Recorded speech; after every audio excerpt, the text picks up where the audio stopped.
So it's good to see all of you tonight. I spent some time in the meditation with some of the things we talked about last week when I did the exercise with the hands. I don't know if those of you who weren't there last week had a chance to listen to that recording from last week, but that exercise I think is quite helpful.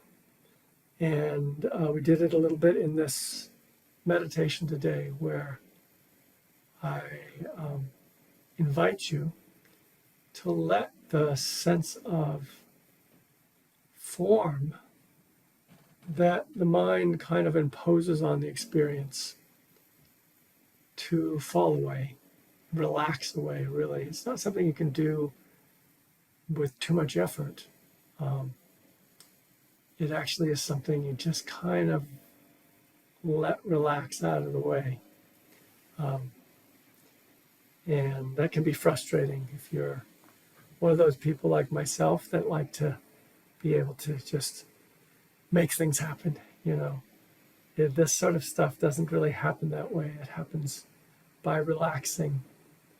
And we're kind of like stepping back from a way developmentally we kind of connected what we see with what we feel in the shape of, say, a hand or a foot or a face, and we create a whole sense of the body out of that. And we're kind of backing up from that.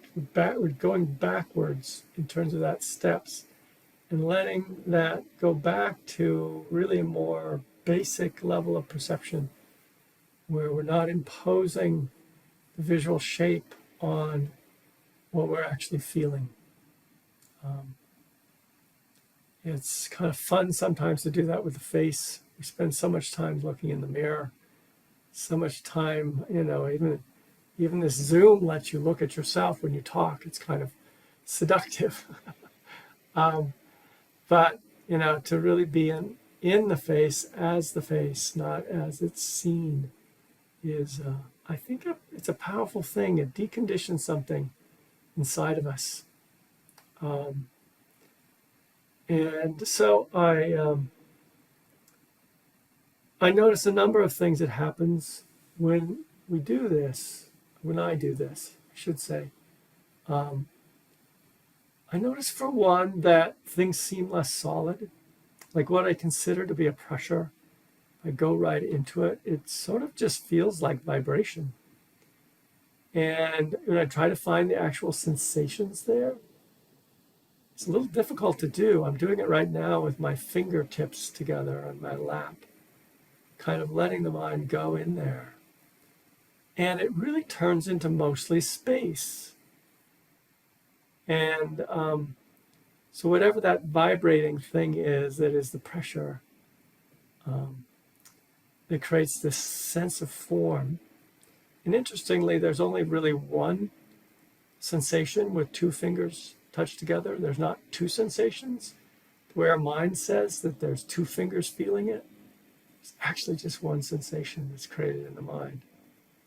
So, I go into that, and first of all, there's not much there. There's a lot of space. Almost like what I learned in science is true, that what we think of as very solid is not. It's mostly space. There's a kind of analogy in our direct experience of that same thing. When we go into a pressure, what we feel is it's not so solid. And along with it not being so solid, I notice it kind of comes alive in a certain way. It becomes a verb, really more than a noun. It becomes vibrating. It becomes a kind of an oscillating thing. And curiously, if you keep your attention there, you can go down through these layers where sometimes it feels like a big vibration. Sometimes it feels like little pinpricks of things going all the time, like a pointless painting, but it's little sensations. Let yourself play with this. Let yourself play with going into a sensation. And I do think the fingertips are a great place to do it, or the hand as a whole. They're full of sensation. And they're a small enough place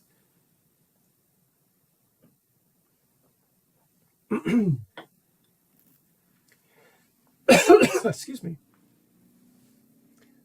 they're a small enough place that you can really focus. I've done this sometimes with the lips together. The lips together are really interesting.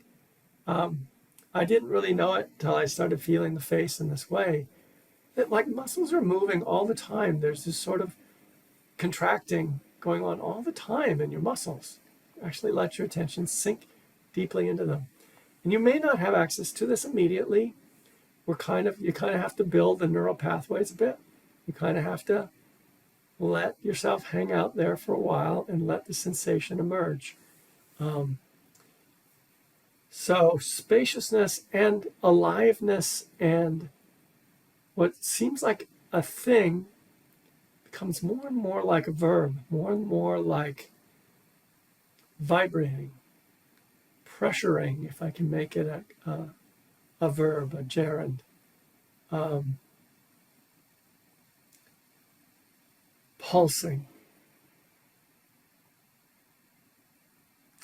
And we use the word heat, and that seems like a thing.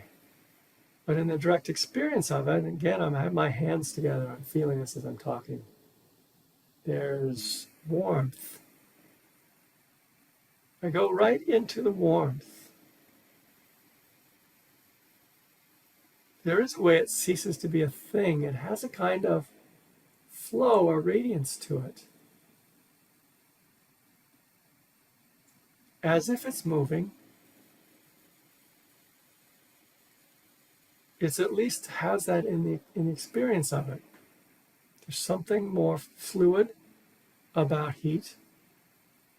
When I kind of step past just the, oh, my fingers are warm, or oh, my hands are warm together, kind of superficial kind of thing that we do in describing something to ourselves or noticing it just as a glance. There's this kind of sinking into experience. And I offer this as a way to open up more spaciousness in your mindfulness of the body. And in a way, it also invites you farther away from thoughts. When you let go of the way you've kind of imposed a shape on your feeling, and you just go to the pure feeling, it, in a way that I can't quite describe, it's kind of going in the same direction of not letting your thoughts so dominate your perceptions. And I want to kind of introduce that idea tonight, that there's something really very analogous going on in the mind around thoughts. That before we really turn our attention towards the mind and turn our attention towards what thoughts are, there's a tendency to just be blended with them. So I'm thinking this thought, and I am this thought, and this thought is me, and I'm going along with it, and there's a complete fusion, a complete identification with the thought that's happening. But when we meditate and we notice that thinking is happening, when you're actually mindful of a thought, meaning you notice thinking is happening as a verb, as an activity, suddenly there's space around the thought. Suddenly it can be noticed as a thought. Oh, thinking is happening. In a funny way, that makes the thought fall apart 99 out of 100 times. There are occasional thoughts that can persist through this, but mostly they just kind of fall apart. They're shy creatures, and they just don't survive attention being pointed to directly at them. But as you practice this, you can get the sense of how thoughts arise in a knowing space of consciousness. It's not that your consciousness is just thinking, but it can feel that way when you're not used to meditation, when you're just, kind of in yourself, in your thoughts. You're in that fusion kind of with your thoughts. But here we're taking the thoughts and we're noticing them as thoughts, and suddenly there's a space around them. And when there's a space around them and a funny thing happens, you can also notice that a thought is just a thought, and that as a thought, it's only potentially true. It's not true just because you're thinking it. When you're locked into thoughts, when you're like fused with them, there can be a greater tendency to think they're true just because they're in your head, you know? And when we get into like more developed thoughts, like our views and opinions about things, boy, they solidify, you know? They become very rigid. And of course, by the time they become views and opinions, we've added to the thought this sense of self. You know, it's my thought, it's my opinion. And that solidifies it even more. So one of the really important ways to bring space into the mind is to bring space to thinking. And to just do as we do in meditation, to notice the thought as just a thought. It's just a thought that arose right here. Sort of like, you know, one of the ones that sometimes happens in meditation, especially if you're in kind of physical discomfort, is like I don't know how much longer I can take this thought. Have you ever had one of those? Or when you're really antsy and it's like, oh, I can't stand this. You hear the mind say something like that. Oh, I can't stand this. And for the moment, there's this intensification actually of the distress that comes with that thought. The whole experience like congeals around that thought. And suddenly it does feel like this is so long this has been going on, and will it ever be over? And there's a kind of contraction around it. There's a tightening around it. Well, it's interesting to notice that sometimes if you stay still with that and you just see it as a thought and you continue to meditate, you'll notice, almost without noticing it, that in a little while, it doesn't feel so contracted. It doesn't feel so intolerable. That there was something else going on in that moment, that thought congealed a kind of aversion. And the aversion created the tightness. And the belief in the thought created more tightness. And that was what was actually conditioning your experience. We think it's reality, but it's actually being created in the moment by our minds, in part. Obviously, there's something to like the physicality of it that's happening when one is, say, kind of agitated. There's a real physical sensation to that. But I want you to notice how the thought and our kind of lack of space around the thought, which is the believing of the thought, the blending with the thought, the fusion with the thought, it actually is co-creating your experience. And in some instances, it's creating a lot of suffering, that thought. We've all had experiences where we have these thoughts we want to get rid of, right? You do something that's a mistake, and then something in your mind just keeps coming back and reminding you of it, There's some shame there.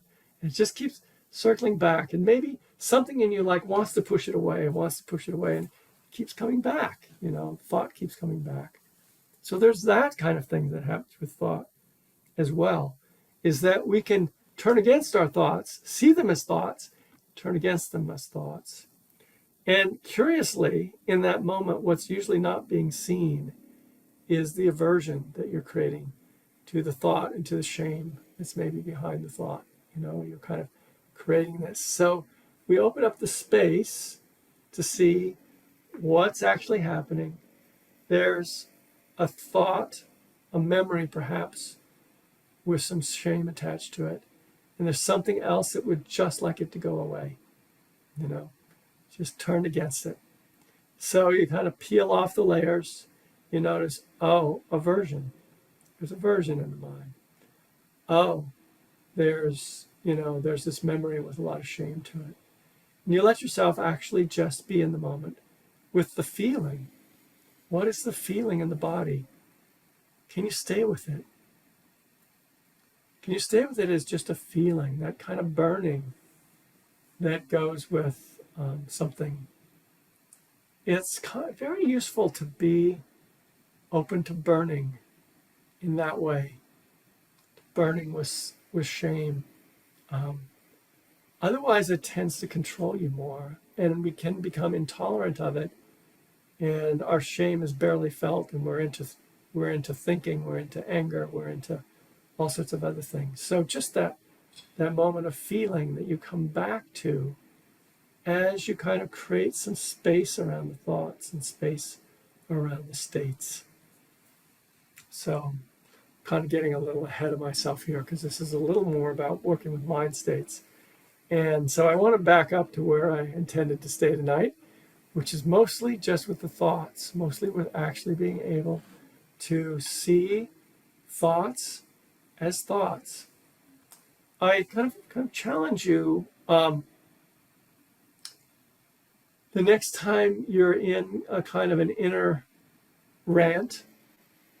I don't think I'm the only one that has these little inner rants sometimes. It might be, an interpersonal rant. It might be a political rant. It might be a rage against the machine. Whatever that is out there, them that's doing it to us. And whatever it is, this is a really highly charged moment. But it just might be a time when you could,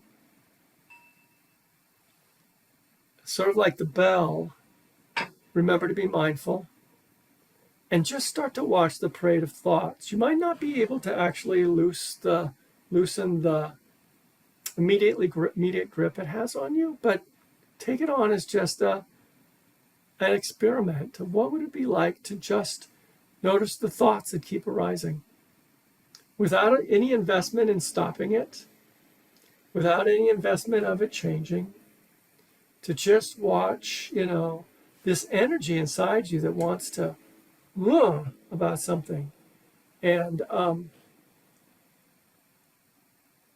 listen, listen to that that's coming up. But when you listen to your rant, you've created space around it, right?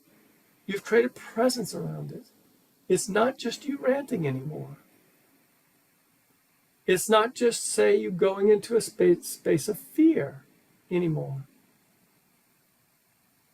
When there's actual presence with it. And when you're actually listening, you're listening to the fear. Can you listen to the fear without just dropping into the fear and being the fear and being the thoughts that the fear maybe is based on? Is that possible? Is it possible to, say, create this space of listening and presence with what that is? So that's my challenge to you this week in terms of homework, and to continue to do, working with the body, just finding the space that arises when you step out of this imposed kind of sense of the body as a form on experience, and to begin to experience just what the space is like when you just notice thoughts as thoughts. All right.